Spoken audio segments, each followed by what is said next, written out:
ঝাটকা মাছ। যে যাই বলুক না কেন, আমার কাছে কিন্তু ঝাটকা মাছ খুব ভালো লাগে। ঝাটকা মাছগুলোকে ভালো করে কেটে হলুদ লবণ দিয়ে ভালো করে মেখে নেই। আর কাটার সময় কিন্তু অবশ্যই মাঝখান দিয়ে এরকম ভাবে চিড়ে নেবেন, তাহলে মশলাগুলো ভালো মতো ভিতর পর্যন্ত ঢুকবে। কড়াই দিয়ে দিচ্ছি তেল, এর মধ্যে দিয়ে দিচ্ছি আমাদের মেখে রাখা ঝাটকা মাছগুলোকে। ভাই, ইলিশ না হোক, ইলিশের বাচ্চা তো একটু ভালো করে রান্না করলেই স্বাদ কিন্তু অতটাও খারাপ আসবে না। মাছগুলো ভাজা হয়ে গেলে এই অবশিষ্ট তেলের মধ্যেই দিয়ে দিচ্ছি পেঁয়াজ কুচি।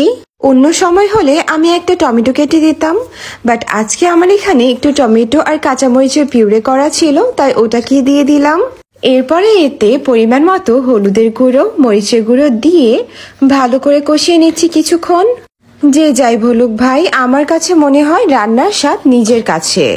একটু যত্ন করে রান্না করলে প্রত্যেক রান্নায় স্বাদ হতে বাধ্য।